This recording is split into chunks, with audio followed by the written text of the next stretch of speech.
cat. It's time I punished you, you filthy little whore. You choose a friend. Any of yours will do, and you offer her to me, that I may do anything I wish with her, while you watch and assist in any... Welcome to CSL TV. And I just hope you guys are having a beautiful, blessed day now. If you're new to the channel, subscribe. It's free. You'll be helping me out. And it's just a review, a reaction channel, as well as an informational channel.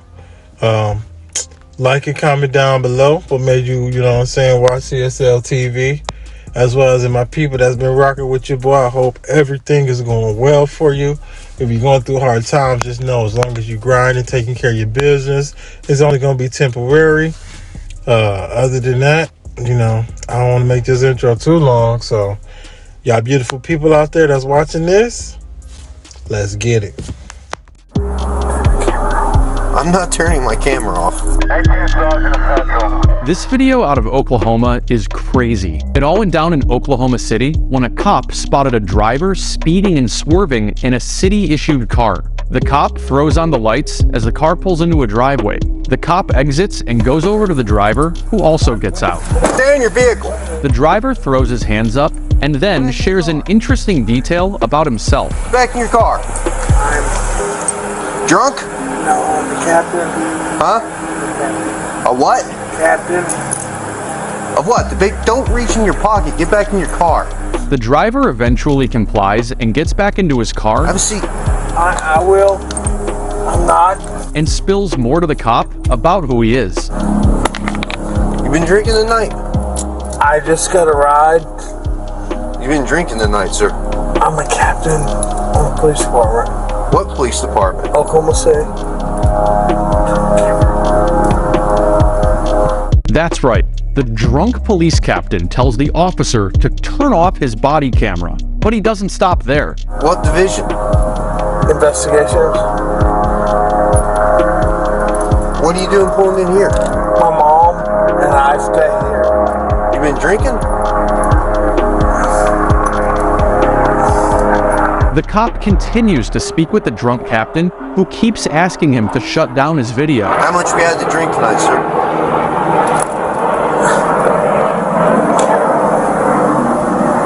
Please. Huh? Turn the camera off. I'm not turning my camera off. Okay. Go ahead and step out of the vehicle. How much we drink tonight, sir? I was at a poker game. Uh-huh. How much you drink at your poker game? Not much. Not much? How much is not much? I don't know. Beer? Liquor? Yeah. How Beer. many beers? 3 or 4. You think you should drive it? No, but I came from 4 blocks. Your mom lives here. I live here. You live here. Yes. The cop pats down the drunk captain and asks him for more info about his job. What investigations are you with? Homicide and assault. And it's clear they have many colleagues in common. You know Lieutenant Britton? Then there shouldn't be any discussion Yeah. as to whether it should be available to... He's a good man. I like him. He is.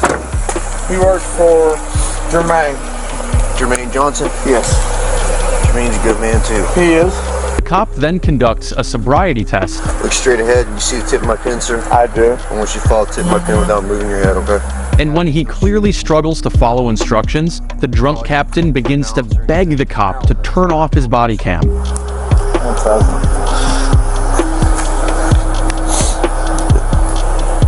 Sir, going. can you turn that off? I cannot, sir. Please. I know you're aware of our body cam policy. You know I cannot turn off this body I camera. do, but I'd like to talk to you. I can't do that, sir. Please. Please. I'd like to talk to you. Well, are you going to do the test or not? Will you please talk to me? I'll talk to you once we're You can done. turn it off, you can turn it on. I can turn it off once I'm done with my investigation, sir. Okay. I'm asking you. I'm a captain on this police department. I understand that, sir. I get And I am that. a sergeant on this police officer, and I I've am taken not. an oath to uphold the law. I don't show favoritism to anyone, regardless. I don't care if you're a gangbanger or the president of the United States. Sir, I'm not asking you for that. Are you going to do the test or not, sir? I will. I will do whatever you ask. Okay, once we complete the test, I'll turn off my body cam. once I'm done with my investigation. Okay. Drunk captain repeatedly struggles to finish the tests. Sir, please. Please. I'm asking you. I can't do that. Okay. So we're not going to do the test? We will. And eventually, the officer places the captain under arrest. 4, 5, 6, 7, 8, 9. Go ahead and turn around for me. Put your hands behind your back.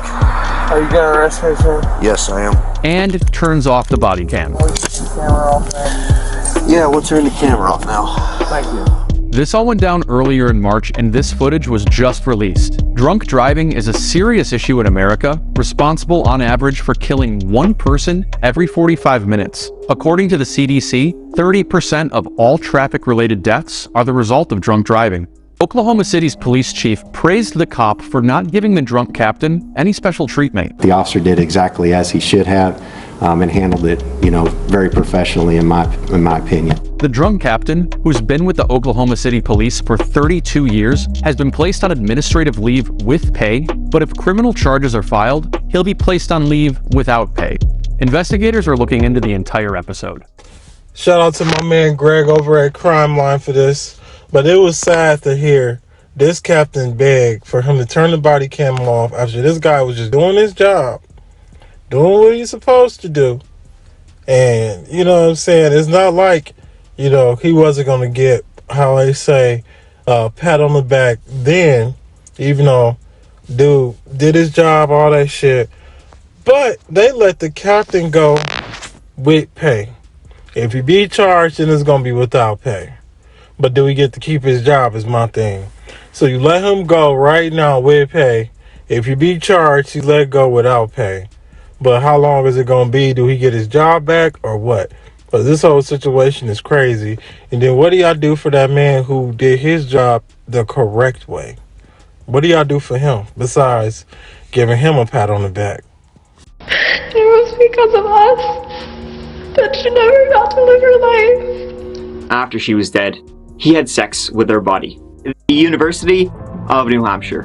One of America's top public universities, it's home to over 15,000 students doing their thing. It's close to the sea, and that was important to one Elizabeth Marriott. She was a sophomore studying marine biology at the University of New Hampshire, having previously studied at Manchester Community College for her freshman year. As a kid growing, she would always have little turtles or frogs and whatnot. She had previously volunteered at the New England Aquarium, and so now, at 19 years old, she was following her dreams. She had moved to be with family closer to university, about a half hours away. She also got a part-time job working at a Target in Greenland. She's making new friends at work, new friends at university. Hey, life was good. On the 9th of October, the weather was cooling. It was that evening that Lizzie Marriott disappeared. That dark evening, she left class late. She was out after 8 p.m. and from there, she was due to visit a friend's apartment over in Dover. Maybe a 15-minute drive. This wasn't a surprise or anything. She had left a note at her aunt and uncle's place saying she was, heading over there and don't worry. Well, when there was no sign of Lizzie, the following morning, they worried. But they assumed, she'd just crashed at her friend's gaff. By Thursday morning, that's when the real worry and the panic set in. Lizzie Marriott was reported missing to the police. The FBI and state police have joined now in a case of a missing UNH student. They are asking for help finding Lizzie Marriott. Lizzie Marriott's father says he's hoping this is all a misunderstanding. There are so many what ifs that I don't want to think about right now. Police say her last cell phone activity was traced to Dover around 10 p.m., but she never arrived at her friend's apartment. It turned out that evening, Lizzie had made plans to go and meet up with a new friend named Kat McDonough. Kat and Lizzie had met working together in Target. Another friend of Lizzie's, also a fellow co-worker in Target, had been texting Kat to see if she knew anything about what was going on. She never made it. Don't know what you're on about. Haven't seen her. Kat was living at the time in Dover with her boyfriend, Seth Mazalia. He was a little older than Kat. He was 30 years old, so a decade older than herself. They had met each other at a local theater. They started dating, and then she completely changed. She cut herself off from her friends and her family. Seth was all-consuming. I mean, look at this guy, like a moth to a flame. Seth was an all-or-nothing kind of guy. He had grown up on the coast in Portsmouth. He was an instructor in your karate, and he even had a degree from the University of New Hampshire in theatre. He was a graduate of the Citizens Police Academy and a certified EMT. He was now working in Best Buy. I guess you could kind of say he was like a jackass of all trades. But hold your horses, because he had one more interest. He was big into the B. B for bondage, BDSM, all that sort of stuff. They had this little BDSM fetish, and it even placed some ads looking for fresh meat. I'm not gonna kink shame, but this ad is pretty funny. My lord and I are looking to acquire a live-in slave for sexual pleasure and housework. I mean, I thought BDSM was all about sex, but sure, do the dishes while you're at it. He is the dom of the house and the master. I am a nymphomaniac switch, and I switch from slave, sub, dom. So you may never know what mood I'm in. This is how our household works. We also have a cat. Glad they threw that in there. Also, be available for some form of sex at potentially any given time. Whoa, what a life of surprise. What happens in your free time will be approved by the master. The police took both Kat and Seth in. Kat answered questions, but stopped talking after about 2 hours. She said Lizzie never came over. In the next room, Seth was telling a very different tale. His story changed. First, he said she hadn't come. Then he said she had come over. And he said that now Lizzie was dead. 29-year-old Seth Magzaglia is accused of strangling or suffocating 19-year-old Elizabeth Marriott of Westboro, Massachusetts. Seth Magzaglia was arrested and charged with murder. In the dumpster behind his apartment, they found gloves and other murder items, including underwear with both his and Lizzie's DNA on it. See, Seth and Kat were big into BDSM and bondage, all that good stuff. But what had started out as people, doing their thing, Seth had been, more or less, descending from adults and consent into a violent, controlling, abusive rapist. A couple of weeks later, Kat would come back and have a new story to tell. The two of us were kind of just goofing around. It started going from silly to sexual. It started getting a little more intense. That was that Lizzie had come over to watch a flick. They had started fooling around. The three of them got into bed. All aboard, to pound down. Kat said that Lizzie agreed to be bound and drew a picture of what they did. I had tied harnesses on me before. But it was the first time I'd ever tied harnesses on someone else. He then said Lizzie had a seizure during this and died. She suffocated. It was an accident. Things had gone wrong, things had gotten out of hand, and then they had tried to cover it up. What they did was dump her body off Pierce Island and bring her car and park it in the university. It was too much to handle. I was freaking out. Okay. Lizzie Marriott's body has never been found. And so that story that Kat told didn't really make sense to anyone. Lizzie had a girlfriend as well. She had been in a long-term relationship, so, Lizzie wouldn't fool around. But what did Seth say had happened? Well, he said much the same. Police found both to be untrue. What the prosecution said happened was that Lizzie had went over, Kat and Seth had tried to initiate sex. Lizzie said no, and so she was raped and murdered, and then dumped in the sea. Kat, too, would be arrested on conspiracy charges and hindering prosecution. She would be offered a deal, 3 years instead of over 20, if she testified against Seth. A bit of a no-brainer. She said yes. And now Kat would tell a different story. She said Seth murdered Lizzie. It was no accident.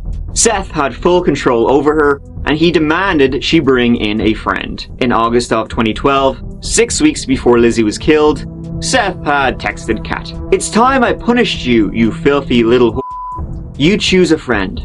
Any of yours will do, and you offer her to me, that I may do anything I wish with her, while you watch and assist in any way I might command you to do so. I think it would be fitting if the first thing you saw me do when you got back is pleasure one of your friends until they died of," the word was blacked out, "and only then turned my brutal attention to you."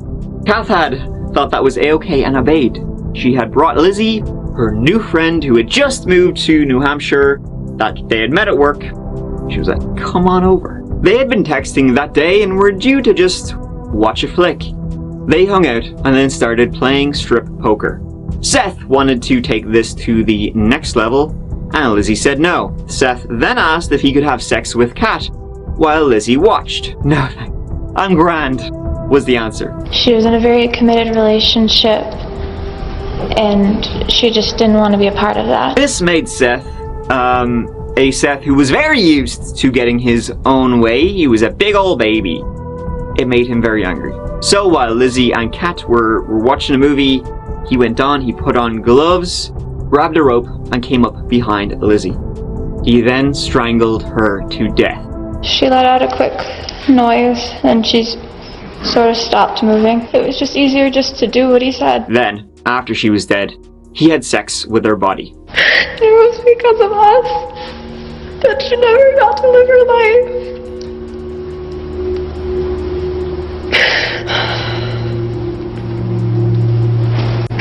Because this isn't something we can fix. She can never come back. So then, Seth and Kat put her body in a suitcase, got in Lizzie's car, and drove out to Pierce Island. Then they took her body out and threw her off a cliff. They then parked Lizzie's car back at the university. Ultimately, one of the key pieces of evidence were the gloves that Seth had worn and were recovered. That showed he had planned it. He wouldn't have been wearing them if they had been having some kind of consensual sex and it was an accident. Seth was ultimately found guilty of first-degree murder. He was sentenced to life in prison with no chance of parole. Kat McDonough was released from prison in 2016. Good for her. I'm having a hard time deciding if she was maybe another victim in this story too. She certainly was completely coerced and controlled by a very abusive sack of shit. A dark and disturbing guy, Seth was. He is exactly where he should be, though he probably enjoys it. I mean, after all, isn't prison the ultimate bondage? Take care of each other and yourselves. Man, this story right here we just heard was crazy. Anyway, shout out to that guy, that chapter. You know what I'm saying? I love his stories and the crazy stuff that he find. At the same time, this dude, like he says, a sack of shit, and he's right where he needs to be. And you already know that how they get down in the other world, they don't tolerate that stuff either. So they're gonna treat you like how they do in foreign countries, and they're gonna let it and they're gonna let it be. You know what I'm saying? Done. Unfortunately, that girl is a victim because he had threatened and used whatever he could. He mentally abused her and all that stuff just to get what he want.